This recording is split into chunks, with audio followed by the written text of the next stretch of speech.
Because that's where the control, they used to have a table set up there with all the stuff on it. Oh. So even though that was like,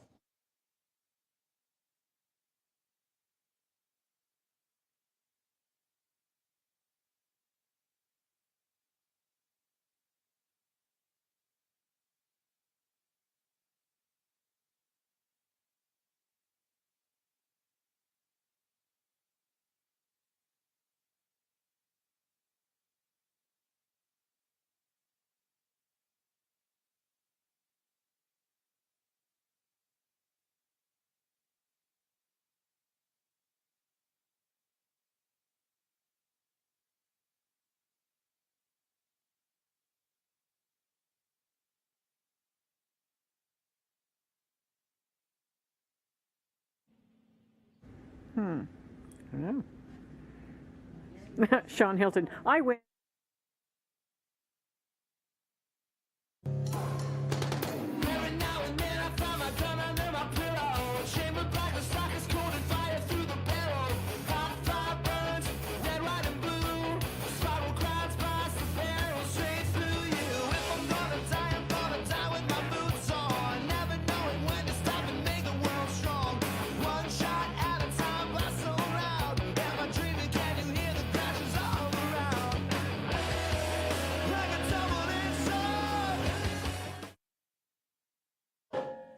welcome back to Johnny Custom Glocks Frontside Press. We have a great show ahead of you right now. So we're going to try something new tonight. All right. But first, like a chair, like a chair, like a chair, like a chair, like a chair. We're giving away straight up Pelican case. See what's in it. So you got foam. Boom, with foam. Like a chair, like a chair. Try to beat Sean Hilton. You know where he's liking and sharing to, so we got this. Come on. Oh, just so they know, we can't mail them unless they pay for it. It's like $50 to mail one like that. Yeah, so we can't mail it. We can't mail them. You gotta come pick it up or, you know, pay for it to get shipped. Yep. But it'll sit in my garage just like the rest of them. Yeah. I think I got more cases than Tony now. So let's get through the sponsors and we're gonna get on with this because we got a really good show and we got a great live studio audience. Let's hear it for the live studio audience and Rob. He's got like a box seat or something, like looking at the menu. Can you bring me just closer to the fridge is what that is. All right. So sponsors. First of all, I'd like to thank our king sponsor, Johnny Custom Glocks, because life is too short to have a Glock trigger that sucks. Like, we don't have the paper tonight, so I have the notebook. Sorry. All right? So follow him on all the social medias, but get on his Insta. Follow him on YouTube because he's giving away way too much information. Actually, I had a guy I was talking to the other day say, you were so right about him giving away a lot of information that he shouldn't. He doesn't care. He wants you to know about it. He wants you to know what's going on. So go follow him, all right? That is the world's best Glock trigger. So get yourself a Johnny Custom Glock. Tell me you want a Mike McGowan 8-layer, all right? And get yourself a good trigger. Or what is he calling now? Is it still the 8-layer, right? Or is it the Mad Dog McGowan trigger? Is it the Mad Dog McGowan trigger? Cool. Get it with a flat face. It's just awesome, awesome trigger, all right? Veritas Training Academy. Thanks, Julie. All right.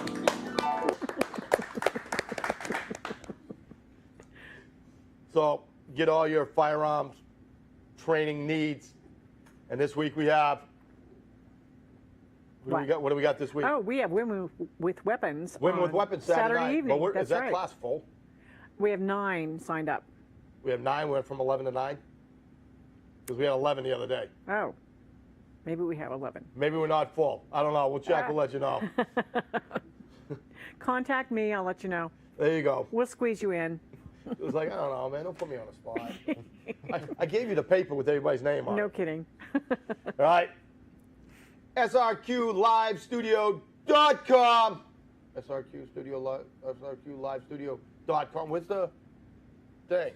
Yeah, it is like that. What happened? Music. There it is. Mark, leave her alone. She's busy right now. Stop harassing her. All right, so if you need a video a commercial. You got a podcast. Like, this is, like, it's pretty nice, isn't it? That's all I'm saying. All right? This is where it's happening. You got a photo shoot, Mars Vision Production. That's where you want to be. Okay? Trappy Mac Foundation. Like, donating, you know, their charity gives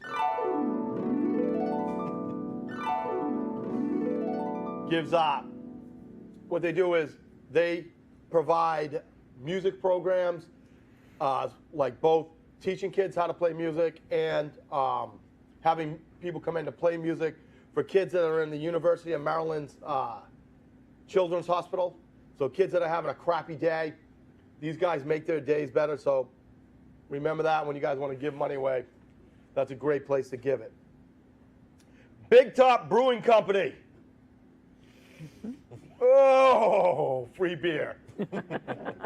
Life is so much better when you get free beer. All right, but I got to tell you, that is great beer. All the beers I've had are great. Have I had this one? I don't know if I had this one before, so we're going to find out. All right, but at first, when they first contacted us about sponsoring us, I'm like, oh man, all they do is make IPAs. They make hundreds of beers. Also, coffee, tea. They make, they brew for a lot of the like restaurants that are in the area that have their own beer. Like they brew that. It's just awesome. So next time you're out, get some Big Top, and you will not be disappointed. I promise you that. Or come down here and I'll give you a free one. They're having a live band tonight also. So when you leave here, when you're done here, go over to Big Top. There you go. Go lick it up. Or go watch the show from Big Top. Cock and Bull on Cattleman Road. On Cattleman Road. Yep. All right. And last but not least, Skies and Chaos for letting us use Black Widow and Strippers and Jack for the in and out music. So really appreciate that.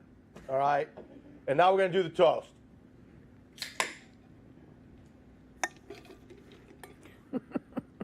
Ooh. Is this 6.8? Because I'm not going to pound this if it's 6.8.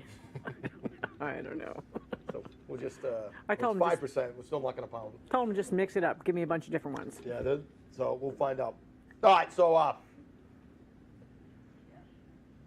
we don't have a live studio. I mean, we do have a live studio on, but we don't have a toast. So we'll just say, let's hope the war in Ukraine and Russia ends soon. Yeah. Prost. Cheers. VIP section.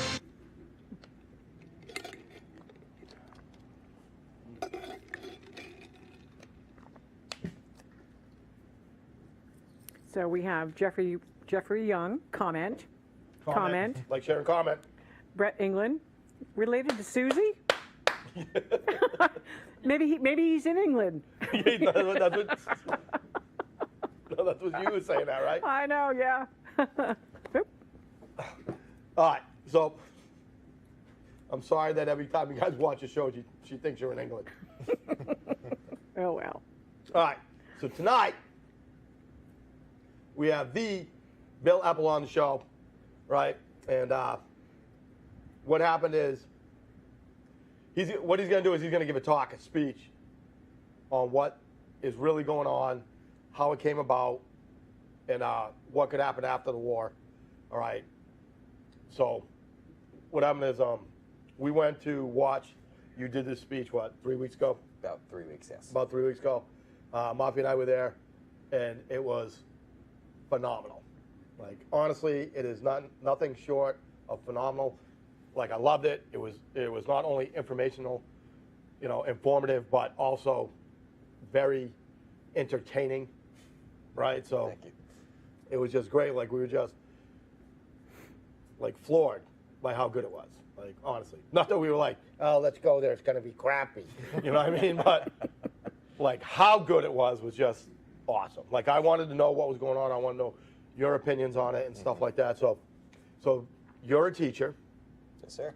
Right? And you teach history. Nope. No. Tell them what you teach. I teach science primarily. So, like, is this a hobby for you? Basically, this is just something that I do in my spare time. I find this interesting. I find this especially because of what's going on in Ukraine. There's so many different levels and so many different layers between what is kind of broadcast and what we're aware, both on the surface level and the general politic bickering kind of thing, because the U.S. loves to do that. And then the layers below that, both here in the U.S., in the Ukraine, in Russia, and then all around the world. This is not just a simple black and white conflict. Right. And it's not something that we can just kind of take one side and just leave it at that. Right. So, here's what we're going to do. You're all good to go on that? I believe, yes. All right. Let's crank this up then. Before I do say anything, first off, I want to thank Mike for allowing me to be on here to begin with. I appreciate the invitation, and I hope I live up to the expectations. Don't let me down. Hey, I'll remember that. I'll remember that. I'm still riding that wave from 3 weeks ago, how great that was. All right, well, let's continue that wave then. All right. So, if we can get the first slide started, I'm going to go ahead and just jump right into this. Well, since she's the one that's going to get the first slide going. Give it a sec. Okay, there we go.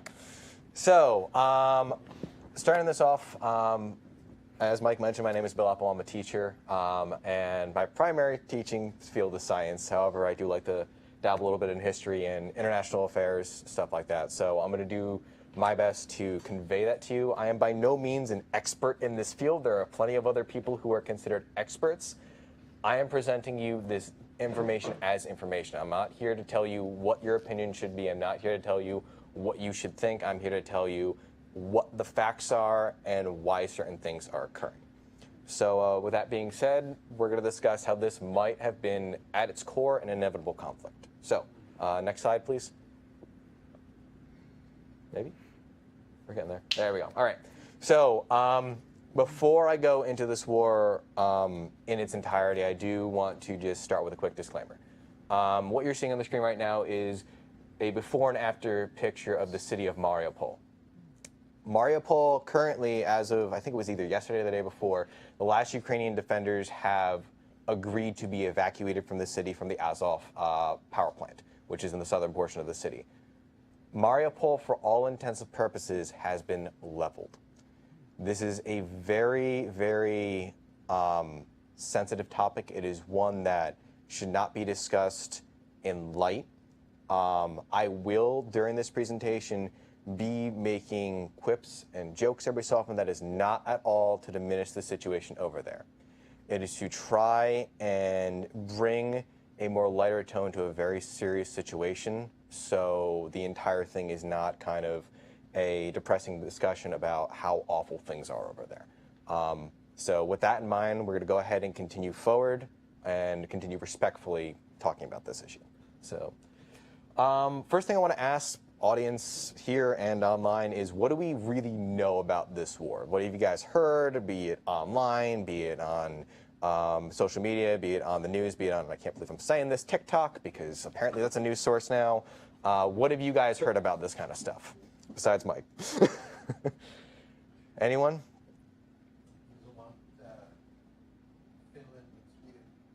Finland and Sweden. I'll talk a little bit about them, not just yet, a little bit, but I will discuss Finland and Sweden. Is definitely a big NATO thing that was involved with this war. Anything else? They want you to repeat the question again. Oh, okay. What do we know about this war? So what was the cause? Okay. Allegedly lost 100 of their tanks, and then they magically reappeared on the Ukrainian front lines. Yes, that is something that did happen. The Polish conveniently misplaced a bunch of their tanks, and those misplaced tanks may or may not have appeared on the Ukrainian front lines. Once again, this is all alleged, but I'm kind of inclined to believe it with Poland's track record in giving weapons to Ukraine right now. So, anyone else before I move on? All right, so we're going to go up. We have Sorry. a comment. Yeah, go ahead. That Russia was very intimidated by the possibility of having arms on its strategic border, and had mentioned this for many years. Mm-hmm. And this was one of the things that led towards Putin making the decision he did. And to be clear, you're talking about the Ukrainian border, correct? Yeah. Yes. Okay. Yeah. So we will mention that, and we will talk about that a little bit. Audience? What's that? Hold on. Which audience? The live audience? You guys can't hear him? Oh. Oh, okay, I'm sorry. This is what they want you to do. Okay. When they say something, they want you to repeat it because nobody can hear what Oh, okay, yeah. All right. All right, I'm sorry. So that was my bad. I'm sorry for those of you guys online. The first question was asking about, was this essentially saying that part of the reason that Russia feels threatened or Russia began this is due to NATO. Finland and Sweden wanted to join NATO was what our first gentleman pointed out. And our second comment was about the Polish misplacing 100 of their tanks on the Ukrainian border, and then they magically appearing inside Ukraine. And our last comment was discussing the issue of positioning essentially strategic deterrence being usually, I'm going to assume, nuclear weapons on the Ukrainian border should Ukraine join NATO or something of the like. All right. So, anything else? No? All right. So we're going to go ahead and move on forward. So next slide, please. All right, so before we even get into this, I first want to talk about where Ukraine is, because prior to this conflict, about 90% of the world, including America, could probably not point out to where Ukraine was on a map. For those of you who are online, find Russia. It's the big yellow blob. If you can't see it, we might have some issues right now. Ukraine is going to be the orange country on the lower left-hand side next to Russia. For those in my live studio audience, right here. All right, so if we could hit the next slide, please. So Ukraine is bordered by a couple nations, being Belarus, Poland, Slovakia, Hungary, Romania, Moldova, and Russia. It shares a sea border with Bulgaria, Turkey, and Georgia as well. Most of these neighbors don't cause any sort of conflict or problems for Ukraine, except for notably Russia. Russia and Ukraine have always had a kind of a turbulent history that's kind of gotten to its apex now during this war. So if we get to the next slide, please. So this is currently the most recent battle map of Ukraine that I can find. This is the current state of the war. I will say that this is actually out of date by about 2 or 3 weeks. The battle lines have drastically shifted, particularly for my live studio audience in this region. For those of you who are unable to see, in about the eastern region, the northernmost part, there's the city of Kharkiv. The lines have actually shifted almost all the way back to the Ukrainian border. So the Ukrainians have been pushing. Meanwhile, in the east, the Russians have been pushing. It's kind of a weird deadlock stalemate right now. However, I do want to point out that while we will be talking about the war, and if you have specific questions about battles and stuff like that, I will answer them. My background is about the issues surrounding what led to this, not as much the military aspect. I am not in the United States Armed Forces. I know a lot about military technology. I know a lot about military tactics. I do not have enough knowledge to really comment on the state on the ground in Ukraine right now. So if you have any questions about that, I'll try to answer the best I can, but that's outside my wheelhouse. Is it bad? It's bad. I will agree to that. Good job. Good job. Step 1, done. All right, can we hit the next slide, please? So let's talk about both sides here, because there's a lot to unpack for both sides, and some of you probably know about more of one side than the other, and that is going to be Russia. So what do we know about Russia? Yes, Mike. They're corrupt. They're corrupt, yes. The Russian oligarchy system is an extremely corrupt process with a lot of backdoor dealings, a lot of backdoor trading. That is not something that is really, I guess, foreign, you could say, to the Russian oligarch system, though a lot of other countries not much better, and we'll be talking about that in a little bit. Anyone over here have anything to add in terms of what we know about Russia? You kidding? Not so much? No? Chris, you had your hand up. Gabe? That in World War II, the Allied forces joined Russia with Stalin as a leader, who was a dictator.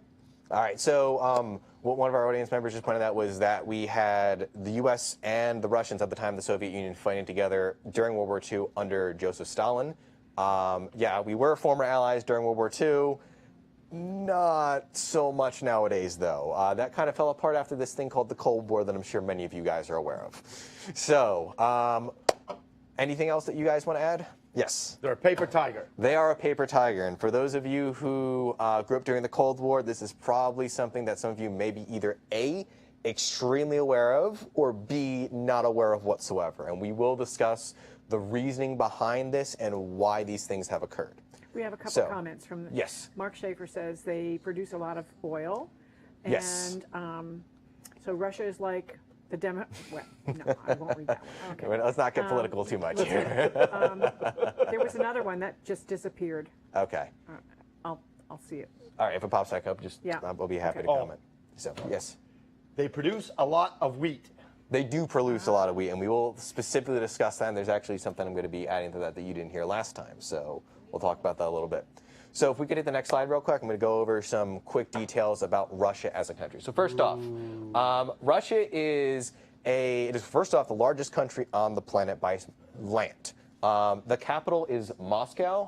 It is one of the two most important cities in Russia, the other being St. Petersburg, which is their port city on the Baltic Sea. This is really the only two places in Russia to the Russian government that matter. Everywhere else really does not have enough population or manpower to really do anything notable for Russia. And economically, they really do not care about anything outside this region. Now, Russia is rated by analysts across the world as the #2 military power on the planet, second to the United States. This military power has been kept since the end of the Cold War, prior when they were the Soviet Union. They are still no laughing matter when it comes to military. Largest tank army in the world, one of the largest standing armies in the world. Their T-14 Armata tank can run circles around our Abrams. And on top of all that, the PAC-50, which is their new fighter jet, can literally, and I don't mean this in any other sense, they can do circles around our aircraft, and they have a significant range difference in terms of missiles. So they have a lot of really good technology, but we'll discuss some of the issues with that later on. The country is currently led by this man right here, who is Vladimir Putin. Putin has been in power for the most part since the end of the Cold War. He has led Russia primarily relatively successfully from the people's standpoint. He has brought it back from pretty much the edge of destruction after the 1991 collapse of the Soviet Union, and he has ruled with pretty much an iron fist. He has systematically taken control of most of the government, and a lot of people, especially nowadays, look at him and think of the word madman or Adolf Hitler. Don't forget killer. Killer, a lot of that. But the thing is, by labeling him as that, we diminish the idea that he is not a threat and not someone that is mentally stable. Putin did not get to where he is by sheer luck, by just random chance. He got there because he is smart, he's calculating, and he knows every single step that he plans out 50 steps ahead of everyone else. That's why Russia has survived in this state to this day, and that's why the country acts the way it does today, is because of Putin. Putin has been compared to some of the most successful leaders in Russian history because of this. He's extremely popular within most of Russia. I say most, and we'll talk about that too. But overall, he has been, to the Russians, a very successful leader in terms of how he runs the country. So whenever you hear him being called a madman or a tyrant, yeah, a little bit. Madman, not so much. So I will say he is a lot smarter than people, especially right now, are giving him credit for. So we're going to go ahead and leave Russia behind and talk about the other side of this coin, which is going to be Ukraine. So if we could switch to the next slide, please. So a comment was, isn't Ukraine just as corrupt as Russia? We're getting Absolutely. We're Okay, getting there well, right getting now. there. It's a comment. So, Mike, do you want to say it? What do we know about Ukraine? And what do you They're think? really corrupt. They're really corrupt. I know you're waiting on that. So, Russia's corrupt. Guess what? Ukraine can be just as corrupt, and we'll talk about some of the examples of that. Ukraine is a pretty corrupt nation. There's been a lot of money laundering out of that. I'm not going to get into all the side gigs about that, so I'm just going to let that one slide. But what do you guys know about Ukraine, either from our online audience or from our live audience here? Yes? Big wheat producer. Another big wheat producer, yes. We will discuss the food side of things. There is a lot of food coming in and out of Ukraine and Russia. And fertilizer. We will specifically talk about the fertilizer. Studio audience, do you guys have anything? Yes? They belong to Russia off and on through hundreds of years. Yes. Bing, bing, bing, bing, bing, bing. We're We talking just hit about that. the #1 topic So, of this speech. The comment in the audience that we just had was that prior to Ukraine becoming independent during the Cold War, it was, for the most part, under Russian control at one point or another throughout almost all of its history. And we will discuss the Ukrainian history as part of the claims that Russia's made as to why their justification for invasion. We'll talk about that in a little bit. Anyone else in the audience? I thought I saw another hand somewhere. I have one. Oh, yeah. They get paid by Russia to let gas and oil go through their country. Absolutely, and to this very minute, that is still happening. Gas and oil are still moving through Ukraine because they need the money. It is not because they want to give Russia money, it's because they need the money to fight this war. And the thing is, the Russians need that money just as much. So those oil pipelines are not stopping anytime soon unless Ukraine starts a total collapse in their forces, which I don't see happening right now. But once again, as I said, I'm not the military analyst. I'm not going to go ahead and make that claim. All right. So can we go ahead and jump to the next slide, please? There's another comment. Oh, yes. Multiple U.S. biolabs in Ukraine. So I'm not going to comment on the current state because I'm unaware of the current state, but I know that there have been biolabs in the Ukraine. The original reason those were there were to go ahead and dismantle the former Soviet stockpiles of chemical and biological weapons that were in Ukraine. They were established in 1991 to do so. What they're doing there 20 years later, I have no idea, and I do not have the credentials to go ahead and comment on that matter. But yes, they are there. Okay. So we're going to go ahead and talk about Vladimir Zelensky and his current Ukraine. So first off, the capital of Ukraine is Kiev. Kiev is the center of the entire Ukrainian people. It is the beating heart of their country. Kiev's got a lot of culture. It's a very unique city. It's very similar to Moscow in a couple things, with the exception of it gets more than 20 hours of sunlight per week, which is something that Moscow actually is, they don't get a whole lot of sunlight up there. So they're cranky. Well, I mean, you know, it is what it is up there. It gets cold and dark. So their military, which prior in 2014, and we'll talk about 2014 in a little bit, was kind of abysmally ranked. Their military was not very well equipped, and when the Crimean War broke out and the Ukrainians got their rear ends kicked out of Crimea, the military had to reevaluate their stances. Further, there was currently, prior to this war, a conflict in the Donbass region. We'll point out where that is. But this conflict actually ended up lasting for around 6-7 years before this war took place. What the Ukrainians did was actually really smart with their military. They sent their forces in 6-month rotations. So almost all of their active military personnel do have combat experience. This actually leads their military, even though they have outdated equipment, and lackluster training in terms of how they train their overall troops, they have a lot of combat experience, unlike the Russian counterparts. So it's a very unique way that they've done this, and I give them a lot of credit for how they have run the military in this regard. Their current president is Vladimir Zelensky, and he's a character, to say the least. Prior to becoming, very true, he's a character. Literally in this case, prior to becoming president of Ukraine, he acted as the president of Ukraine on a TV show. No, I'm not kidding. And that show, I checked this week, he was also on the European version of Dancing with the Stars. But as of, I think it was last week, I think it's called Man of State, is now on Netflix, which is his TV show. So he was elected in, I believe it was 2018, and he has led the Ukrainian people through this current crisis. And to his credit, he has performed above and beyond what everyone has expected in this conflict, to the point where when Kiev itself was under siege by the Russians, and the Americans, British, and everyone else was offering him airlift out, he responded, I need a ride. Sorry, I don't need a ride, I need ammunition. And he actually fought on the front lines and was on the front lines with the Ukrainian people. So he's kind of become a war hero during this process. Whether that continues or not is unknown. So with that being said, those are our two sides. So we're going to go ahead and move on to a little bit something different now. So if we go to the next slide real quick. So, and that is the cause of this war. Now, if you go ahead and listen to the news, you get about 15 different stories from 15 different angles telling you 15 different things that make no sense when you combine them whatsoever. So we're going to go ahead and pick this apart, part by part, the Moscow side of things and the Kiev and NATO side of things. But before we do that, I want to get some guesses from you guys. What are some causes here? What made Russia decide that it was worth to go ahead and try and invade Ukraine? That they'd end up obsolete. That they'd end up obsolete if they don't take Ukraine, and that eventually, if they didn't do that, their empire would crumble. Okay, so the comment we had from the audience was that essentially Russia is afraid that if they wait any longer to do this, they're going to be obsolete. They're not going to be able to go ahead and hold power. And a lot of you, especially those of you who grew up during the Cold War, might find this a little weird. This is going to be something that actually has a little bit of fact, and we'll talk about that. So I saw another hand over here. Yes. Let's see. America is perceived as weak at this point America is perceived as weak, is the comment we had from the audience. And yes, right now, regardless of your political affiliation, right or left, doesn't matter, internationally, we are viewed as weak.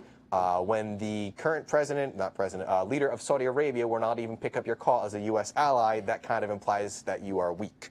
It is something that right now is pretty widespread in the international community. China, Russia, Iran, and North Korea have been making use of this. I mean, North Korea for the first time in, geez, I can't even remember, is firing off intercontinental ballistic missiles over Japan. I don't even think they did that during the Trump administration, if I remember correctly. So this is perceived weakness as this administration, regardless of what side of the aisle you're on. Yes? Especially when we pulled down Afghanistan. Yes. So the comment we also had here was about Afghanistan. Yeah, that did not help our image whatsoever, and the way we did that also was a perception of weakness for most of the world. So, all right, so we're going to go ahead and move on, and we're going to start off with the Russian claim. So if we can go to the next slide real quick. So Moscow has come up, and I'm going to focus on 3 big claims. There are others, but these are the 3 that I feel have the most weight. And are the ones that actually can be considered the most valid out of all of their claims. So we're going to go ahead and jump to the next slide, and this is going to be our first claim, and this is going to be protecting Russians. So this right here on the screen is a picture of Crimea. Crimea was invaded in 2014 by the Russian Federation to go ahead and retake the area back under the pretense of protecting Russian citizens. So a lot of people have claimed this to be illegal and that Russia is just going ahead and pushing ahead a false narrative. There is some credit to this claim, though. So if we could jump to the next slide. This is a map of Ukraine based on language. Language is normally a big factor in determining culture. So any of this blue area is going to be primarily Ukrainian-speaking regions, and any of these reds are going to be primarily Russian. There's a bunch of other ones, but we're not going to discuss them because our primary focus is on Ukraine and Russia. Notice that Crimea is almost completely red, through and through.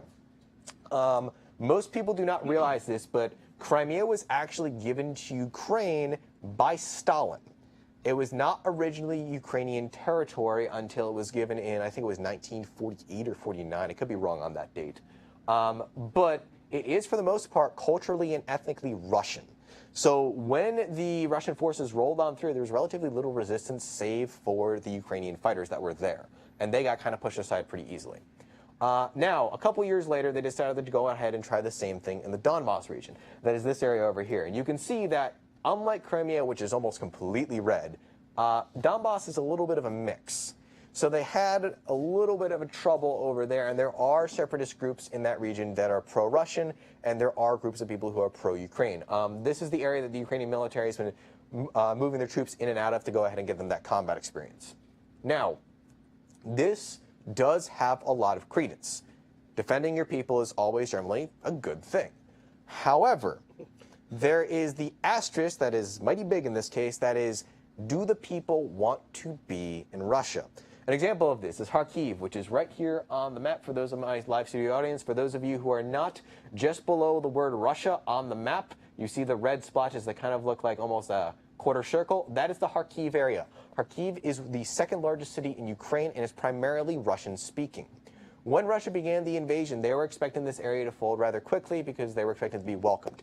To their absolute shock, Kharkiv turned into a fortress city, and it did not break for the entire Russian offensive throughout the country. There was a lot of other cities that were encircled or captured in case of Kherson, which is in the southern part, but Kharkiv did not. Kharkiv still today is actually the one region that the Ukrainians are pushing the Russians all the way back to the border in. So this does have a lot of credence, but there is an asterisk with this. So is this a claim? Yes. Is this a valid claim? Back and forth. All right. Yes. We have a question. Okay. Why would Stalin give Russian-speaking? Great question, and the answer is Stalin was from Ukraine. So he had a little bit of bias there, and he wanted to go ahead and give a little bit more to his home Soviet, as his it was. homeboys? Yeah. However, he also kind of horribly mistreated his homeboys, and we're not going into that one. So that's a whole different category we're not discussing. But that was essentially given because Stalin was from Ukraine, and he gave them that as part of it. So now, we're going to go ahead and move on to our next slide real quick and talk about the next thing. This is probably the one that you guys have all heard about, and this is NATO expansionism. So where NATO essentially comes in is where a lot of this comes to pass. So, quick question for my studio audience and for the guys online too. Does NATO extend past Germany?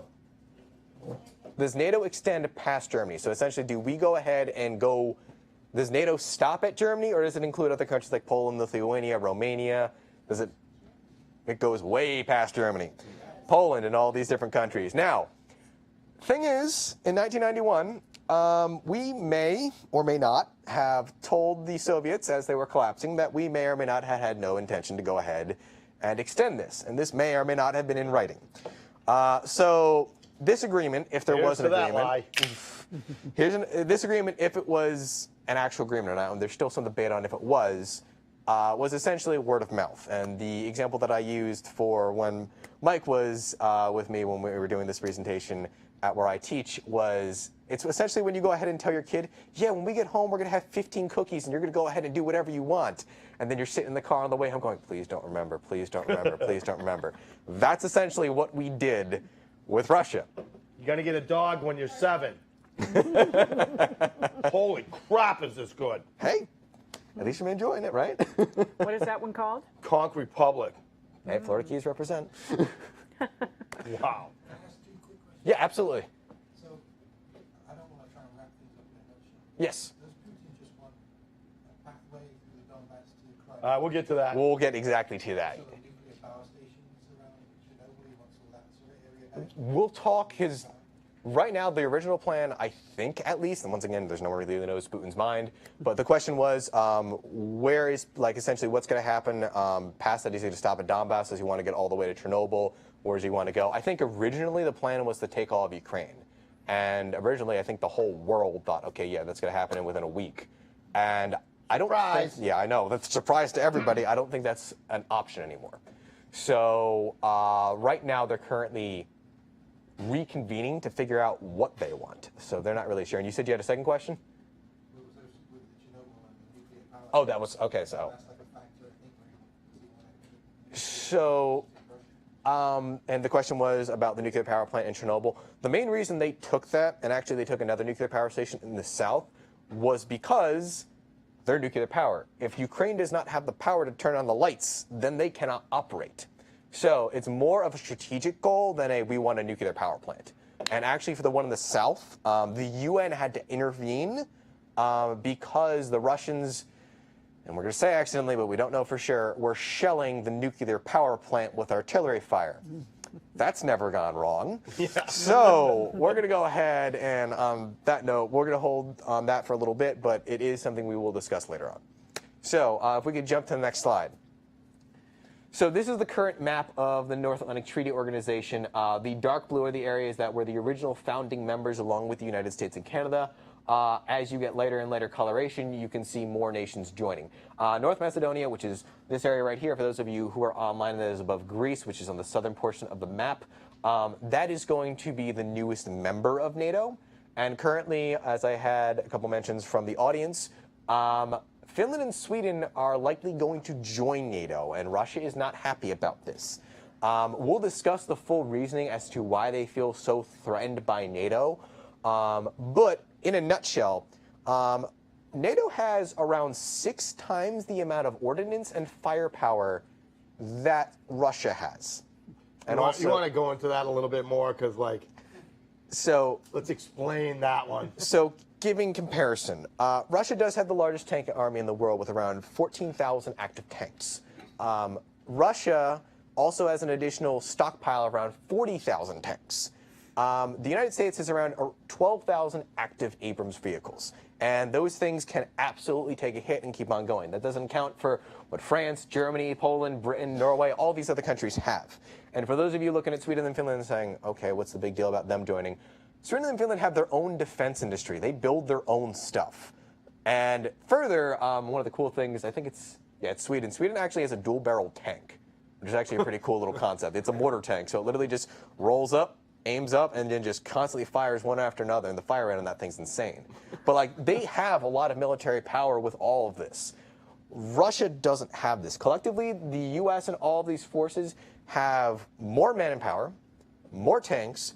We outnumber their air forces significantly. The United States alone has the first and second largest air force. And for those of you going, Oh, wait a minute. What? Who's the first? first is the United States Air Force. It is? Yes. I thought the Navy was big. Nope. Second is the United States All right. Navy. So Army and the Air Force and the Navy are the 1 and 2, and then after that we finally get Russia.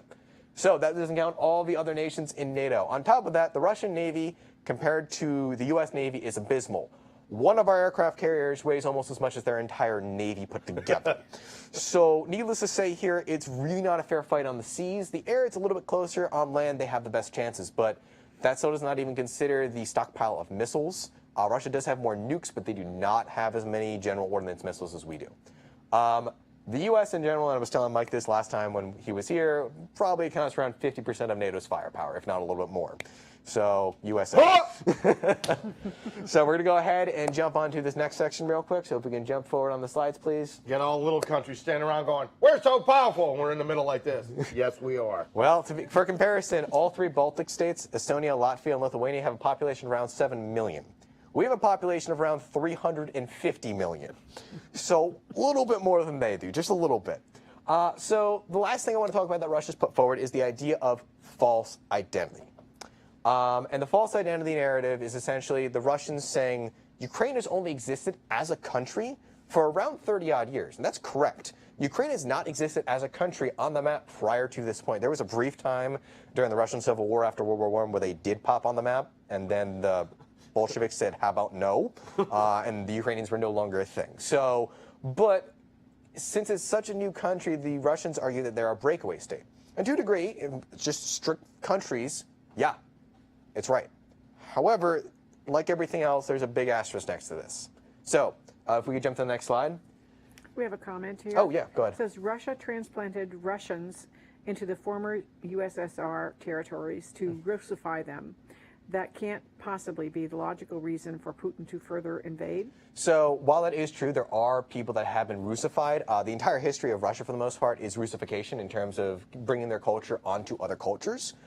However, with the fall of the Soviet Union, that kind of is a little bit more difficult to address. And the reason for that is because you have Russian populations outside of Russia, be it in Central Asia, in Eastern Europe, Ukraine, that are ethnically Russian. A very good example of this is the Kaliningrad region. That region is between Estonia and Poland, and it's literally a little tiny region that is ethnically Russian, but smack dab in the rest of Europe. So this area might have been Russified, yeah, but at the same time, they are Russian citizens. So Putin kind of does have a little bit of a justification here. Is it a strong one? Maybe not, but it's still a justification that does have some backing. So, talking about this picture, and for those of you online going, what in the world am I looking at? This is the Kievan Rus. The Kievan Rus are the essentially medieval Russians. The Russian civilization is roughly 1,000 years old, and it started with these guys. For those of you going, okay, so they're Russian. Yes. And no. These guys are a combination of Slavs, which is the general population of that region, Vikings, and you're like, okay, that seems a little far-fetched, but that's still working out. Guess what? There's one more weird one, Mongols. Now that's a party. Yes. So it is a very weird hodgepodge of cultures. So this mixing has led to a very unique Ukrainian culture in this region. For a while, they were their own independent people called the Cossacks. The Cossacks were around for quite a while, and they actually did a lot of bullying of Russia, Poland, and the Ottoman Empire. For those of you who don't know any of those names, you should know Russia, but the other two, the Ottomans literally beat the snot out of Europe for about 200, 300 years. They conquered the last part of the Roman Empire before it fully fell. And the Polish, prior to essentially all of your World War II knowledge, were one of the most powerful nations in Europe. So the fact that these guys were able to go ahead and beat these guys up quite a bit is significant. However, someone went ahead and told all 3 of these powers that, hey, coming together and beating up the Cossacks is a good idea.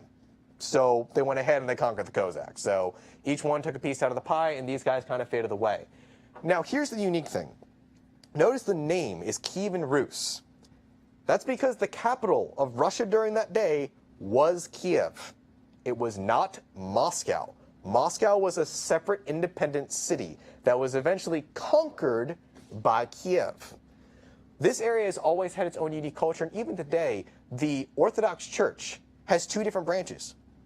It has the Russian Orthodox Church and the Ukrainian Orthodox Church. There are two different religions, two different cultures, two different languages. So while there is, at a base level, just simply, okay, it's not been a nation long enough, yes. Culturally, I'd argue that there probably isn't as much of an argument here to be made. So, with that being said, we're going to go ahead and take a break from the Russian side of things and talk about the Ukrainian and NATO claims that NATO and Ukraine are making. So we're going to go ahead and move on to the next slide. Anybody got any comments? Sorry, yeah, any questions, or anything like comments? Yes. Wasn't it like King Peter that all the Russian leaders had like a picture on the wall? Mm-hmm. Putin destroyed that tradition by putting a picture of Peter the Great. Bingo. We'll talk about that for the audience. Yeah, you. Bring your chair up here. Yeah. Let's go. Come on. Don't knock the camera over and don't hit anybody in the VIP section. For those of you online, what our gentleman in the audience was essentially pointing out was about Putin breaking a certain tradition, which we'll be discussing later. But essentially, it's part of the reason of one of NATO's claims, and we will talk about that. So if we could jump to the next slide real quick. We'll go ahead and move on to the NATO and Ukrainian claims. So just like Russia, I'm going to go ahead and pick apart 3 of these claims. You all good? Yep. Okay. So we're going to go ahead and pick apart 3 of these claims and talk about them. Some of them are going to be more valid than others, just like the Russian claims. So we start with our first one, so we can jump to the next slide. So our first one here is going to be a Russian puppet. This one has a lot more backing than a lot of people would realize. This picture is from what's called the Maidan Revolution, or the 2014 Ukrainian Revolution, and this came after a certain event. If we can jump forward to the next slide. These are representatives of both Ukraine and Russia. The Ukrainian one is actually the president of Ukraine at that time. I cannot pronounce his name, so I'm not going to go ahead and butcher it in front They of look you like guys. they're brothers. Actually, they do. Holy cow. Well, they're not, I will say that. But the former president of Ukraine, let's say, fell on that corruption streak that Mike was presenting before. And due to this, there was a lot of concern that he was giving Russia too much of what they had wanted in terms of doing all this thing, to the point where he was actually proposing that Russian be a second spoken official language in Ukraine. There was a lot of other things that were going forward, a lot of different deals, and the Ukrainian people actually rose up and pushed him out of power. This actually led to the invasion of Crimea. So there was a lot of backing for this theory. However, there's never been any concrete proof that this was going for, more of kind of speculation and speculative proof. He never was arrested or anything like that. He was just kind of ousted from power. So is there a claim? Yes. Is it valid? Goes back and forth. So we're going to jump to the next slide. And this is probably the one that a lot of you online and here are looking at, and that is the Soviet claim. The media right now, especially right and left, is pushing up the big Red Scare, the Russian giant, back up into the spotlight. Except there is one major flaw with that. Russia's not communist. Russia is technically, by definition, a federal republic. It, in reality, is an authoritarian republic. They do technically still have an assembly, basically the Duma, which is their version of our Congress. They do have that in Russia. So their people do have a voice. They do technically elect people. Are the elections fair? You need to use a lot more of this. A lot more of this, I know, but You're talking about their government. I know. Essentially, I might as well just keep my hands Federal up. republic. That's Federal republic like, in the democratic Russian states. Yeah, no, I know. But Julie, just stand behind him and Yeah, I keep know. going like this. Might as well. As we get through this part. But the thing is that Putin is by nature authoritarian. Authoritarians do not do good at this thing called sharing power. You're not going to have the Russians sharing power throughout their government, because that's just not how that works. Putin has all the power, and he's not about to give that up. If anything, that's been confirmed by the way he treats the oligarchs that he supports and keeps in power, and the ones that he's kicked out of power. Putin is top dog. So we're going to jump over real quick to the next slide. So this is probably a picture many of you guys have seen before, and this is Red Square. And a lot of people, especially nowadays with this new Soviet Union talk, point to this, like, oh, it's still considered a monument. We still have monuments across the United States that are pretty much not in existence or not in use for the most part. This is a part of their history. All right? This is essentially something they are going to keep with them. This is a massive part of Russian heritage and culture. Telling them to get rid of this would essentially be like telling us to get rid of the Declaration of Independence because it's 200 years old and outdated. All right? So this is something they're going to keep. That claim to me is kind of bogus, and I understand a lot of people being nervous about the reemergence of a Soviet state, but it's not something that I see extremely likely anytime soon. So we're going to go ahead and move on to the last NATO claim, which actually, to a lot of people's surprise, has some support, and that is imperialism. So the Russian Empire, prior to the Soviet Union, was a global power. They always struggled kind of being that power, but they were a nation that reached all the way from the Pacific to the borders of Germany. They were a giant that unfortunately consistently found a lot of trouble. However, they also were an area with a lot of land and a lot of resources. And the Russia of today is not the Russia that was the Russian Empire. And Putin has kind of realized this. Going off of what our gentleman right up here stated before, every single leader prior to Vladimir Putin has had the tradition of putting up a portrait in their office of themselves. Yes. So, Putin, give me one sec. I know you're excited. So we're going to go ahead and jump over to who Putin has in his office instead of himself. So we can go to the next slide. This is the man who he has in his office. So, Gabe, you want to tell us who this is? It's Peter the Great. Peter the Great. All right, and you have something else to add? No, I just have a question. Okay, go ahead. How does that work? Do they have like a bunch of room and hang a portrait, or do they take a portrait of who led and put the new portrait of who is leading? So essentially, it's up to the person in office. So like, for instance, in the United States, whenever a new president gets into office, they do whatever they want to the overall office. It is their Oval Office. They can put whatever they want, technically speaking, as long as it's not something ridiculous. Well, unless you're someone like Reagan, because he could probably pull that off. But other than that, he pretty much has say. And also, we discussed, he's the absolute leader of Russia. If someone comes in and says, I don't like the drapes, he doesn't care. He's going to do whatever he wants. You don't like the drapes? Hang him. Pretty much. But for those of you who are unsure of who Peter the Great is, because I know a lot of our American friends and viewers are going, that's a name. Sounds great. Who is he? Named the city after him. Yeah, they named the city after him. St. Petersburg, the second city, Russia's second city, is named after him because he is considered one of the, if not the greatest leaders in Russian history. He made the Russian Empire. He educated the populace, brought new technologies, westernized Russia, made it into the power that it would become during the apex of the Russian Empire under his reign. No one took him for a fool during that time, and Russia was a juggernaut in Europe. He actually also funded colonization of the New World. Russian Alaska was his idea. So Peter did a lot of crazy cool things, and Putin's taken inspiration from him, which is why I don't think he really has as much as an idea of going through the Soviet route as he does of bringing back the ideas of Peter the Great. So this is the man Putin looks up to. This is the man Putin aspires to be because he is in the very seat where Putin himself should be hanging in his office. So with that being said, we're going to end off the NATO segment. So before I do, does anyone else have any questions, comments, anything like that? No? All right, so we're going to move on to the next slide here.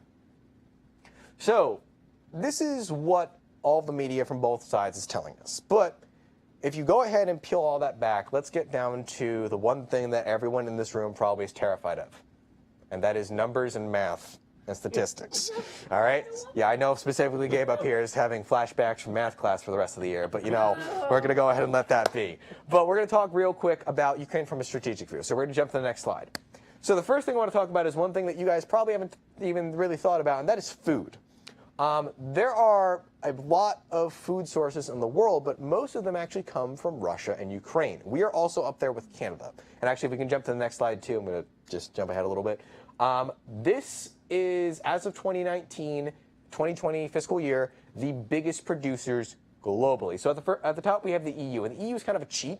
And the reason it's kind of a cheat is because the EU like 9 is... countries or whatever. The EU is like 30 countries. Is it 30 countries? Yeah, it's huge. The EU is kind of cheating in that way a little bit. China, India, Russia, the US, and finally we get to Ukraine. This is production. Production means how much wheat they actually produce. So Ukraine produces 29.2 million tons of wheat during that year. The United States for that same year produced 52.3, Russia produced 73.6. Now, if we look at exports, this is stuff that goes out that we sell. At the top is the EU once again, but technically speaking, cheating, so we're going to go ahead and lower that down for anyone who's from the EU. I apologize.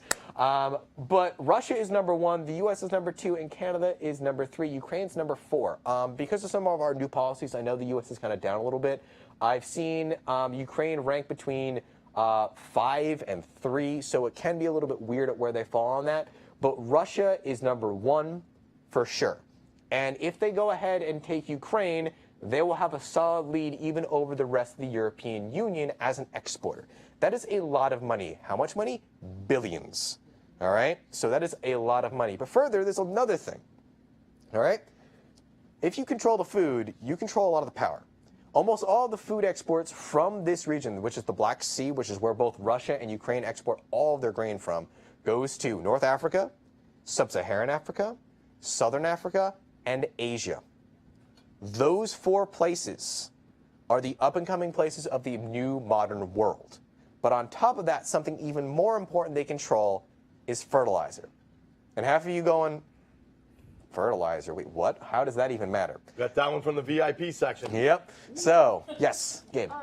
Someone has a question that says, why would Stalin give a Russian... We already covered Yeah, we covered that one, buddy. Sorry. No, you're good, don't worry.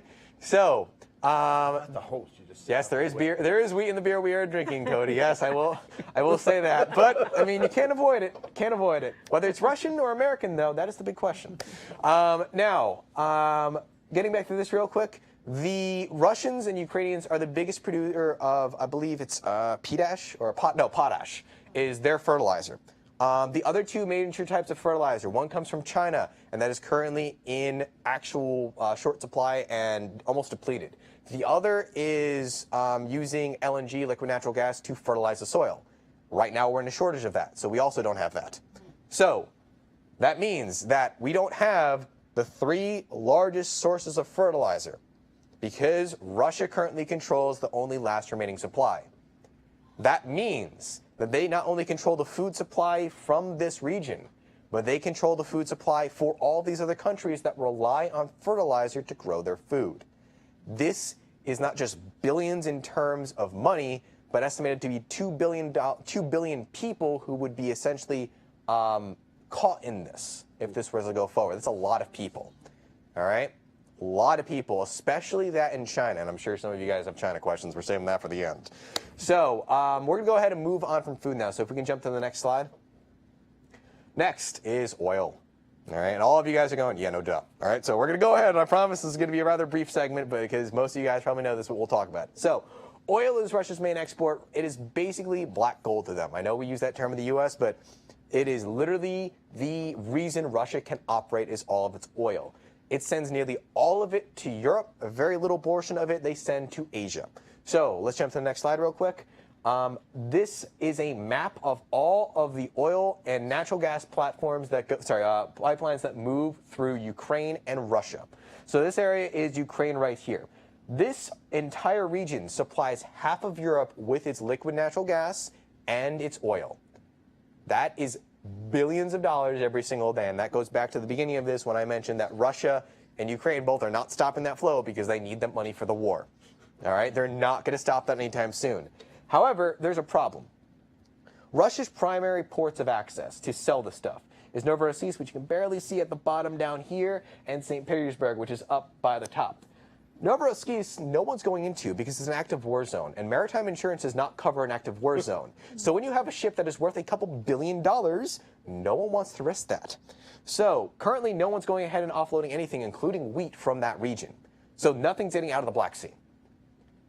Second, St. Petersburg, which is where the other rest of the oil comes out of. It can go out, sure. Captains are refusing to load it because they're afraid as soon as they load it, they're going to get sanctioned. And dock workers, for the ones that go ahead and load it in Europe, are refusing to unload it. And it's not just oil, it's all products. So you have both maritime constrictions because no one's covering it, and on top of that, no one wants to physically buy it in Europe because of the war. On top of that, one other thing is no one's buying this. So where does it all go? Well, it's going to stay in the pipelines. The Russians have a decent amount of stockpiles for their oil, and they can keep a lot, but they can't keep everything. So eventually they're going to have to go ahead and turn their wellheads off. When they do this, before they even turn them back on, they have to inspect every single seal on every single pipe. That is a 6-month to 1-year process. And on top of that, during this 6-month to 1-year process, most of these oil wells are out in very inhospitable regions, which means that these wells can close up and they have to re-drill them. The Russians do not have the ability to re-drill these. You know who does? The companies that made them. You know the companies that made them? Shell and ExxonMobil, the same ones that just pulled out of Russia. So even if they go ahead and somehow store all of this oil, they're not going to be able to produce it. And that's going to happen within the next month or two, where they're going to run out of oil to produce.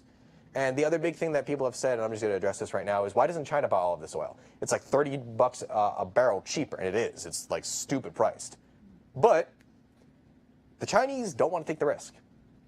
They were thinking about it, and so were the Indians, but the process of doing it is way too risky. They don't want to take off NATO.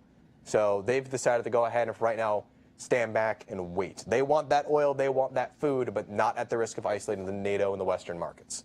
So we're going to go ahead and move on once more, and this goes to kind of what I refer to as Russia's biggest reason for doing this. So I'm going to give you a little bit of a scenario, all right? So let's say you are in a school, all right? And while you're growing up in that school, you go ahead and there's a bully. That bully starts beating you up. And you go ahead and move to another class. There's another bully, and he starts beating you up there. You go ahead and move to another class and try and get away from that bully. And there's another bully in there, and just goes so on and so on and so on, until finally, one day, you decide to go ahead and stand up with all these bullies. Now, Russia has this problem of they're surrounded by people who hate them time and time and time and time again. The first people to really do this was the Mongols. The Mongols came in from the east and pretty much just butchered the Russians left and right. And the Russians really had nothing they can do to stop them. The Golden Horde, which was this subsection of the Mongols, decimated Russia. Following that, they had Napoleon. And Napoleon marched through pretty much the entirety of Europe to Russia and actually burned Moscow to the ground. All right? So that is something that terrified them. Yes, Gabe? Can I say the next one? Yes, go ahead. What's the next one? It was Adolf Hitler with Germany.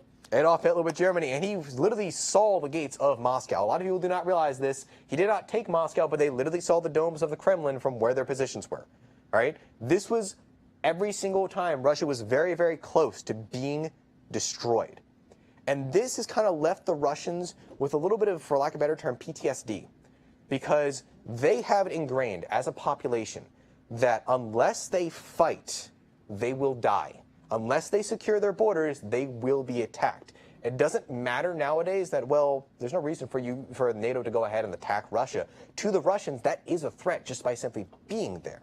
Another big thing is one of the other great leaders of Russia, Catherine the Great. Yeah, I know Russia likes putting the great in front of a lot of things, but Catherine the Great actually was quoted saying the only way for Russia to survive is attack. She was a very, very powerful leader. I think the only really powerful female leader in Russian history, and she is very well known because of that.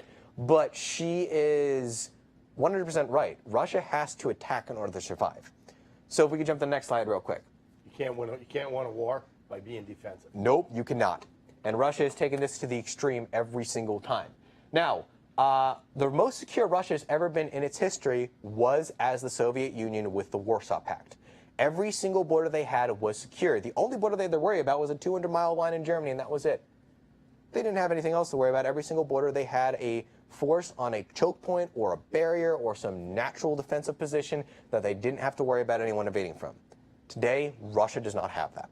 So this map represents Russia today. The dark red, of course, is Russia. The areas that are in the lighter red are the areas that Russia needs in order to have a stable border. So the southern portions down here, you see Crimea, you see this area known as Moldova, Transnistria, and Ukraine, and the Carpathian Mountains. This area is a natural defensive boundary, and if Russia takes this, they have a secured southern border. They don't have to worry about anything from the south because they have the Caucasus in the south, they have Central Asia under their thumb, and they have the entirety of the Pacific pretty much isolated. Nothing's going to attack over there. Whenever people are like, well, why doesn't the U.S. just take the Pacific side of Russia? There's nothing in the Pacific side of Russia besides Vladivostok. There's nothing there. Russia would be like, go ahead. Yeah, pretty. But they're like, oh, sweet. Less taxes, maybe, but I mean, Yeah. that's Put about it. anything in Ukraine, but you can have that side. Pretty much. I think in all of that portion of Russia, there's 8 million people. That's it. Like the entirety of eastern Russia is 8 million people. All right, now the rest of this border going up through Poland and on the Vistula River is where Russia would optimally like to be. Now, Ukraine, not a NATO member. Moldova, not a NATO member. Belarus, not a NATO member. Poland, Lithuania, Latvia, Estonia, Romania, NATO members. You start to see the problem here. And the reason that Russia goes ahead and wants to do this is because these are defensible borders. These are borders it can go ahead and protect and defend with the amount of men that they have. This is not something that is, oh, well, this would be nice to have for Russia. This is existential. If they don't get this, they die. And that is why this war is essentially occurring, is because Putin doesn't have a choice if he wants the Russian state to stay intact, at least from the Russian point of view. It is not because the Russian people are evil. It's not because they're aggressive. It's because they don't see that they have any other choice just based on everything around them. They're surrounded by enemies now. They have NATO all over them. And with Finland and Sweden joining, that just makes things even worse for them. All right? So we're going to jump forward to this next section, which is about, this is Russia's last chance. And for a lot of you guys going, what? How is this Russia's last chance? This is the big reason. This is the big reason as to why Russia did this now. So we're going to go ahead and jump to this next slide real quick. And we're going to start off with this. So for those of you who have never seen a demographic graph before, what this is showing the Russian population. This is from a geopolitician named Peter Zayan. He does phenomenal work, and if anyone is interested in this kind of stuff, I really recommend that you look him up. He does a fantastic explanation of all this stuff. And this is from his book, I believe it's Absent Superpower, which he goes ahead and talks about all this stuff. So this white area is going to be the population for the world wars. This is the age group from around 100 to around 70. This is the population that really can't do anything for Russia. This is going to sound a little harsh, but they're kind of a drain for Russia. They're using the healthcare system, they're using resources, all these different things. So they can't really do anything here. For the ages here in this blue region, this is going to be the prime era of the Soviet Union. Now, this is going to be ages around 35 to 65. There were a couple baby busts during this era because of collectivization and a couple of other different things that they did. The Brezhnev stagnations, and also Khrushchev had condo-based housing, which further lowered the birth rate. So a lot of these different things ended up lowering the birth rate overall. Then we get to down here. 1990 was our last really good era of birth rates. Then you notice it drops like a rock, and that is because the Soviet Union collapsed. Now, all of these things I could believe. Down here, these are numbers given to us by the current Russian Federation, which means that at best, this is what they are. Optimally and realistically, this is not what those populations are. So the primary warfighting age right now is between 18 to around 29, 30. All right, so this population right here in that middle and that lower section is their primary wartime fighting population. This population, bless you, sir, is also the population, unfortunately, that really isn't well educated. After the Russian collapse, this entire education system kind of fell apart. And Russia doesn't have the same education system we do. The way that Russia educates themselves is not by going from a, like essentially a schooling system that we have, elementary, middle, high, then to a university or college, and then to a job, whatever you happen to get. What Russia does is it does apprenticeships. And that kind of depends on the skill of the individual workers. And what Russia did towards the end of the Soviet Union is they focused less on teaching and more on propaganda for the Soviet state. So a lot of these students who are going under these new teachers are under teachers who really don't have a whole lot of idea how to think outside of the state. So you have a lot of problems with that. Further, out of this population, when this war commenced, there was actually a mass exodus of young people from Russia. And these are the people who are the intellectuals. They're estimating by the end of this year, it'll be a shock if there is under 500,000 people who have left Russia from this age group. That is a huge number, and those are irreplaceable people. So this is something that is a major problem for Russia because this is their people. All right? And for those of you who do not know how Russia fights wars, it is with people. They threw people at Napoleon. They threw people at the Mongols. They threw people at the Germans. They always use attrition-based warfare. They We'll let you outfight. kill our people till you run out of ammo. Yeah, pretty much. And then we got you. They literally, sometimes during the World War I, they were literally sent to the front with pitchforks. They did not care because it was just stalling tactics. That tactic does not work. And the thing is, most of the upper echelon of the Russian military are the people who still think that those tactics work, that World War II tactics work. They don't. And that is a big problem for them. On top of that, most of the military commanders have the same education issue. They're not taught any new tactics, and they don't go back to school like our military does. Like, for instance, I'm not sure, like, for instance, you did basic training, and then you probably went to Special Forces school, that kind of stuff. Or, nope. But yes, other stuff. Other stuff. But essentially, it's boot training, Yep. and then if you want, you can do one other thing and maybe specialize if they want you to, but that's it. They're not going to go ahead and have people come back and do training again and again and again and again. It just doesn't work that way in Russia. So, but it's a massive issue. So we're going to go ahead and jump forward to the next slide here. Next is Russia's black gold is at risk. And it's not at risk from the Americans. It's not at risk from the Chinese. It's not at risk from the Ukrainians. It's at risk from green energy. And whatever your stance on this is, what is the true current fact of the day? Give me one sec. True current fact of the day is that we are transitioning away from fossil fuels. As much as we like or dislike that, that's just the simple truth. We're transitioning away from that. All right? So Russia is currently facing a time bomb of their biggest resource for money is about to go ahead and start decreasing in value. An example. This is the world's largest solar facility on the planet. And you know where it is? Morocco. 3/4 of you probably don't even know where that is. Morocco is on the northern coast of Africa. It's a decently wealthy country, but for it to have the largest solar plant in the world is absolutely insane. All right? On top of that, Morocco is set to be a net exporter of energy by 2030. This is something that's right around the corner for Russia. This is not something that's going to happen like in a century. It's something that will happen within a few decades, and Russia knows this. So we're going to go ahead and jump over to one of our last slides here, and that is the state of the Russian military. So for any of you guys who grew up during the Cold War, you know about the behemoth that is the Russian military-industrial complex, specifically the Soviet Union's. That no longer exists. There is currently one tank factory in the entirety of Russia, and it is shut down because it cannot get the parts it needs from the rest of Europe to build their tanks. Further, this right here, this second picture on the left-hand side, is of a Russian tank stockpile. Those 40,000 tanks I mentioned before, they have them spread across the country. They estimate around half of them are completely inoperable and 1/4 of them need extensive repairs. So in reality, they have 10,000 tanks that they can actually use in reserve. That's still a huge number, don't get me wrong. But Russia has the issue of most of their equipment within the next decade is going to be useless. It's going to be out of date. It's going to be very easily targeted by the U.S. military, by other military forces. It's out of date right now. It's out of date right now.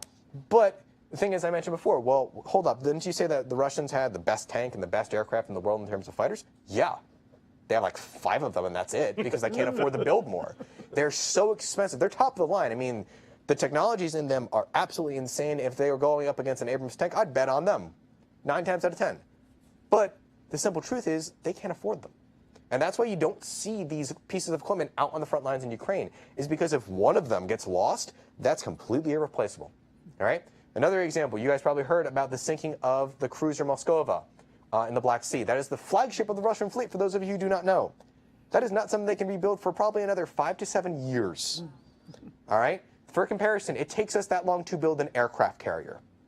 That is not a small feat, and the Russian Navy doesn't have the capabilities they once did. So they have an outdated military, an outdated force, and they don't have the money to replace it. And on top of that, oil being the things that they would use to pay to replace it is going to be drying up. So this leaves Russia in the position of it is now or never. If they don't do this now, they will not be able to do it again. They don't have the technology. They don't have the equipment. They don't have the manpower. They don't have the money. They do not have possibly a Russian state in 30 to 40 years, which is something that, at least to anyone who grew up during the Cold War, something that's almost inconceivable. All right, so we're going to go ahead and go to the next slide real quick. Maybe? Yes? Awesome. A magic snap there. And that leads us to today. And that's why I, and a couple of others, including Zion, who I mentioned before, he actually predicted the war in 2015. And it was something that was inevitable. Ukraine has a powerful economy. It has another resource Russia can sell, being wheat and that fertilizer. It has a 45 million population. Russia has 127 million. All right? So that'll add a significant more. Remember, the U.S. has 360 million people. So we have over double what Russia has.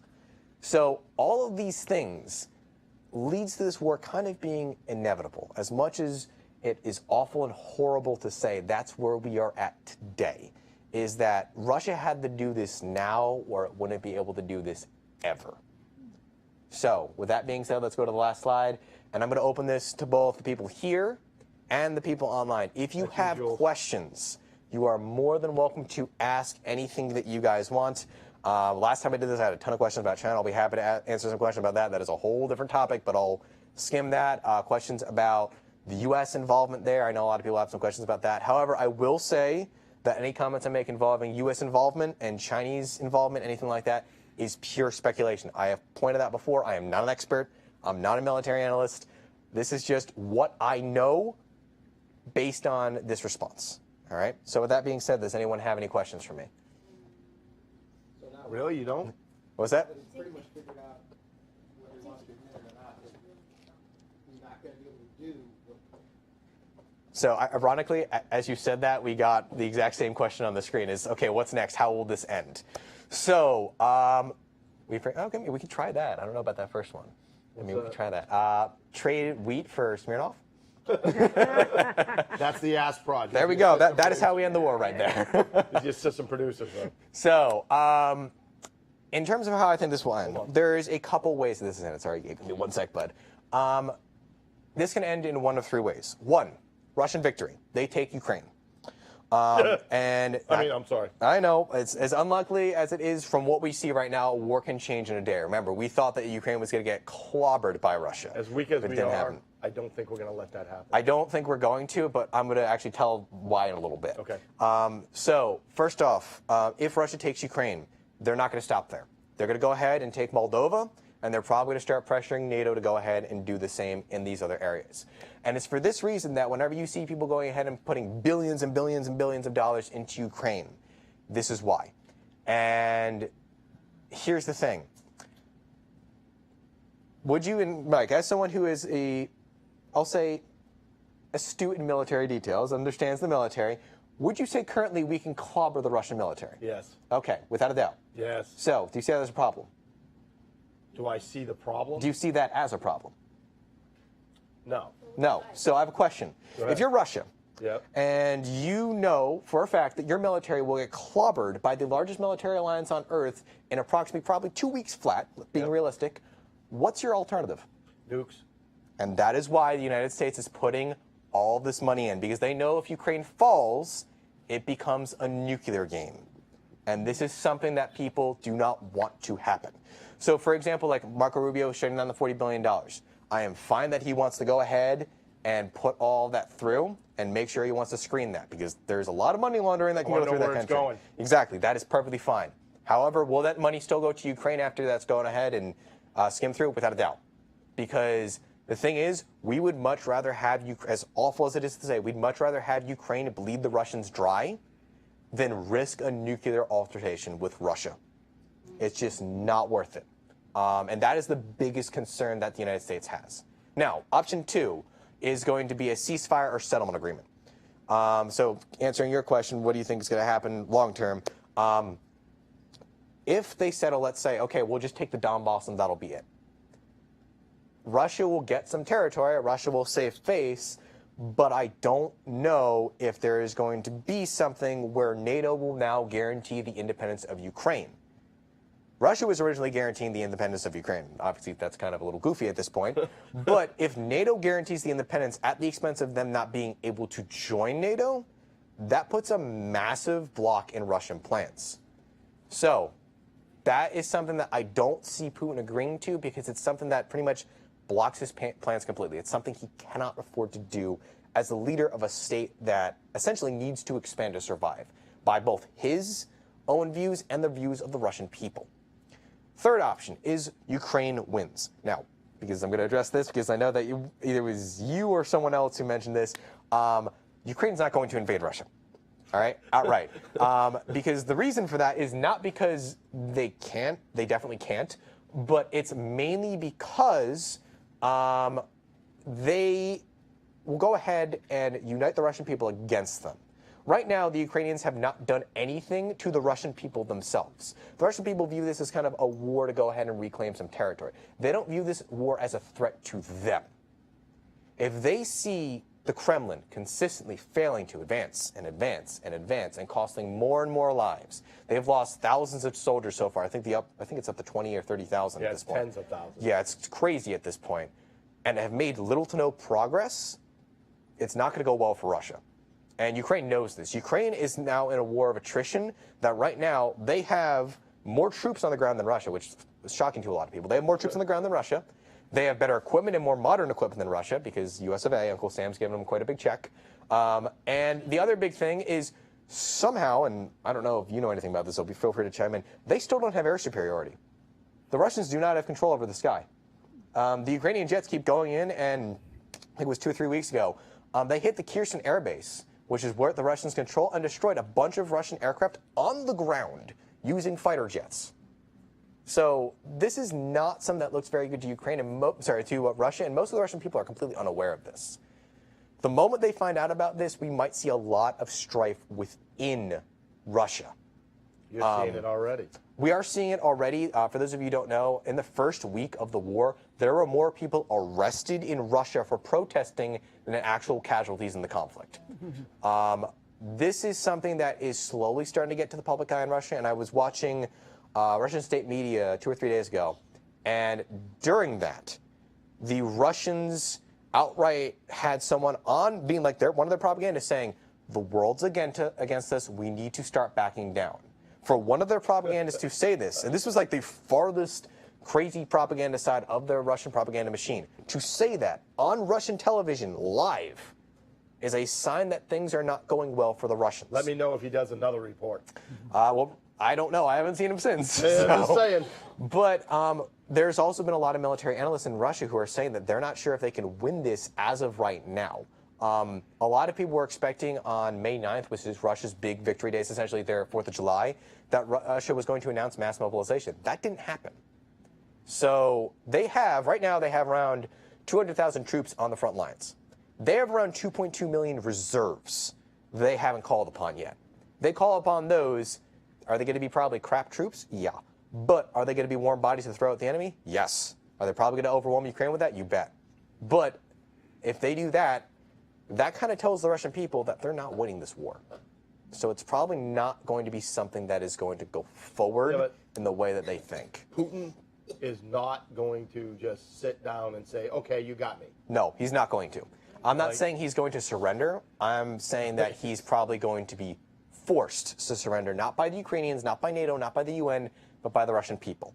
Because typically, and this has happened in the Russo-Japanese War, when they lost their fleet off the Battle of Fukushima, or not Fukushima, Straits of... It was a naval battle. The Russian... If any of you guys want a weird, crazy, stupid, for the lack of a better term, engagement in world history, basically the Russians sent their entire Baltic fleet to go fight Japan, and it was immediately completely all sunk the moment they fought Japan, because one of their ships saw a Japanese ship, thought it was Russian, and basically sent them a message that said, hey, the entire Russian fleet's behind us. Don't let the Japanese know. Didn't go well for them. And also that fleet almost started a war with Great Britain, ended up going ahead and shooting their own ships more than they shot anything else, and ended up stopping at Madagascar and bringing poisonous snakes aboard that apparently drank vodka.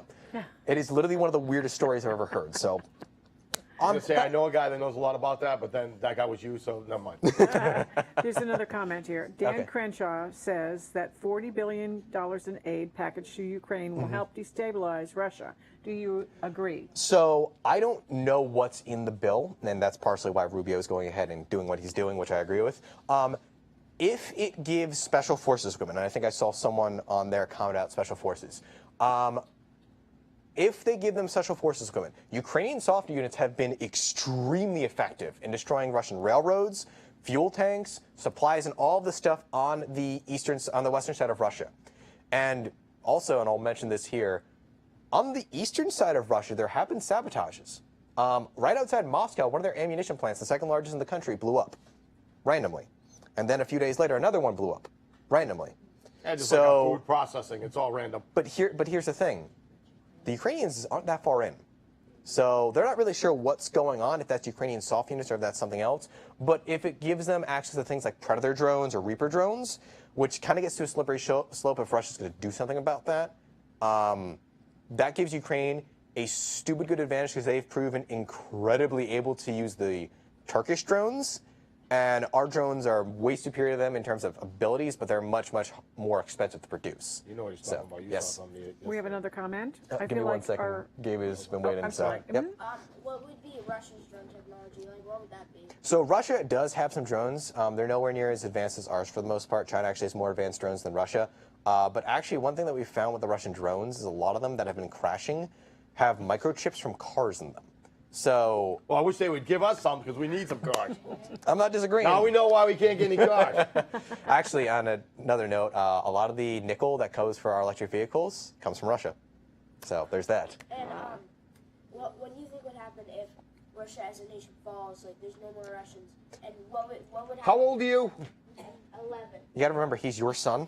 What would happen to that unclaimed land? So, and actually, I think you asked the same question when we had the talk at school, but to go into that, I think you did actually, yeah. But Russia as a state will continue to exist. Russia is a culture, it's a language, it's X, Y, and Z. It will not exist in the state that it does today. My guess is everything west of the Ural Mountains, which is basically where European Russia ends and Asian Russia begins, will probably become autonomous regions, either still under Russia or their own independent nations. There are all sorts of different cultures in these regions, but that will come with a lot of social strife, unrest, and that is one way I would see the U.S. intervening, because what does Russia have a lot of? Nukes. A lot of nukes. And the U.S. does not want that falling into the wrong hands. All right? So, you had the question? This was, I feel like our administration thinks we're being bullied. Are we giving in because of nukes? So, essentially, we are getting bullied in a weird way, but at the same time, we also started the bullying in a weird way. Our expansion of NATO triggered Russia to go ahead and start doing this a little bit ahead of schedule, particularly with bringing stuff in, such as Poland and the Baltic states. But, and I emphasize the but, they invaded Ukraine. I mean, they're the ones who initially started this. I'm not going to go ahead and defend them on that. However, our response to them, as much as everyone thinks the administration is weak internationally, the Western response, which everyone was thinking was not going to be a thing, was colossal. And we have crippled the Russian economy in a way that they're going to take a decade or more to recover from. The reason that Russia's bringing up the nuke talk and kind of trying to bully us in that way is because they don't have any other card to play. They don't have the economics. They don't have the U.S. like essentially controlled by oil like they do Europe. They don't have anything else to go ahead and bring to the table. It is nukes or nothing. But the thing is, can we take that chance? No. I don't care if you think he's going to do it or not. I'm not going to go ahead and base the entire fate of the country on, you're bluffing. Right. You're not going to do it. Yeah. Then all of a sudden be like, oh, that's so, well, that was the wrong bet here. So, yeah, no one's going to want to take that bet. That one still works. Yep. There is a question of the state of the Russian stockpile, but I'm not going to get into that. So, well, let's do this. While we're doing this, we need you to throw me one of those. Oh no! First we need spin the wheel, spin the wheel, spin the wheel. Spin the wheel. So while the wheel is spinning, We can't hear it, but we're gonna throw this one. okay, while the wheel is You spinning, keep that. Ukraine should invade Moscow on special ops. Doolittle raid, or what we did in Mexico in 1848. With when the Veracruz. U.S.-Mexican Hey, all right. War landed troops and occupied Mexico City. Funny how they came to the table for the Treaty of Guadalupe. So here's the difference with that. First off, the U.S. Navy is something called jacked. During pretty much any conflict, the U.S. Navy outperforms its competitors 10 times over. That war was no exception. We pretty much blockaded their entire ports. They couldn't sell anything. They couldn't do anything. And Veracruz was their largest and most important port. And it fell almost without issues. So Mexico had the issue of, well, They're either going to completely march on us and burn Mexico City to the ground, or we're going to agree to compromise and give them California and most of the Southwest. Now, Ukraine's not in that position. Ukraine might control a lot of what's going on in this situation right now, but Moscow is still 200 miles away from them. Granted, that's the range of an Abrams tank, but that's still a large distance. That's still a lot of logistics. They currently don't have the ability to do that. Let's say they do get those special forces in there, all right, and they go ahead and, let's say, blow up a couple bombs in the Kremlin, Red Square, stuff like that. All that's going to do is galvanize the Russian people against them, which is the opposite of what Zelensky and the Ukrainian generals want. They want the Russian people to see what's going on, realize this is a bad deal, and hate Putin. So if they're not going to do that, could they do that? Yeah. Would it really do anything? No. I see them going ahead and using those Reaper drones and additional air assets to go ahead and strike things possibly within the Moscow region in terms of military targets.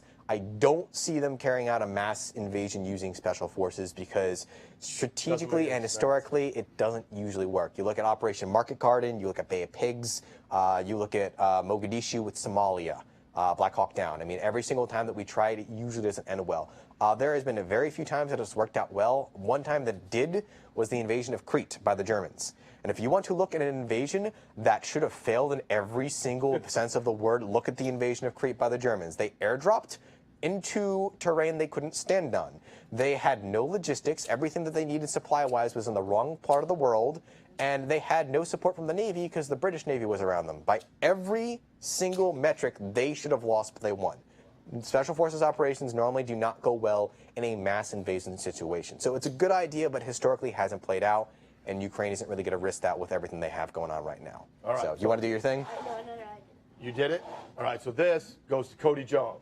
Okay. So here you go. You can contact him, see if he wants to pick it up with me. Oh, hey! All right, give me that one while we're still talking. What do we got? No, you're not going to make any friends. 61 for the case. Ooh. All All right, so what do we got? What do we got questions out there? We're going to have some Anyone over questions. here? We did have another comment, but I Thank lost you. I it. appreciate that. Okay. A bigger threat, Nope. a bigger NATO is a threat to Russia, but it's the best chance to end Russia's last chance, right? It is. However, the chance of ending John Hamilton, congratulations on the number one. A bigger NATO is a threat to Russia, and it is our best chance to end Russia, technically speaking. However, ending Russia by that would be nuclear exchange. And that is not something that the U.S. nor NATO is willing to do. They're going to take the same strategy they're doing essentially right now with China, which is hope it to collapse on its own. A war with either China or Russia and NATO would be a war to a scale we have not seen that would even surpass the Second World War. So can we do it? Yes. Should we do it? No. The nearest comparison I can give is the proposed Operation Downfall. For those of you who do not know what that is, that's the invasion of the Japanese home islands. The U.S. initial estimates for invasion, this is the landing, this is not anything more than just getting on the beaches, was 1 million Allied casualties. Japanese was 2.5 million soldier casualties, 5 million civilian casualties upon initial estimates. That's why we dropped the atom bomb. And that's ultimately something that we would see with this style of conflict. Nothing better than dropping 2 bombs and go, don't make us do it again. We're like, we got another one? No, but don't let them know that. No, we had a third planned. Did we? Yeah, I would think it was Kyoto. And the reason we didn't bomb Tokyo was because we needed to negotiate with them. So Still need someone to talk to. yeah. All right. Do we have a winner for the case? We even going to mention his name? Oh, is it him again? It's him. Oh my god. All right. All right. Sean Hilton. They want me Of to say course, the name. They want Sean me Hilton. to say it come out. All right. Even though when we put it on the case, it's just going to say him. Did you write it on there? I will. Okay. All right. So first, Bill, that was Thank you, Mike. It was a blast to be here. I loved it. I loved it again. Like, I love the new information. It was awesome, but we got to get out of here. Yep, you're good. So, thank you to the live studio audience. Thank you, Especially you guys. guys over there in the VIP section. Let's hear for that. All right, wrap us up. Play music. Get us out of here. That's awesome.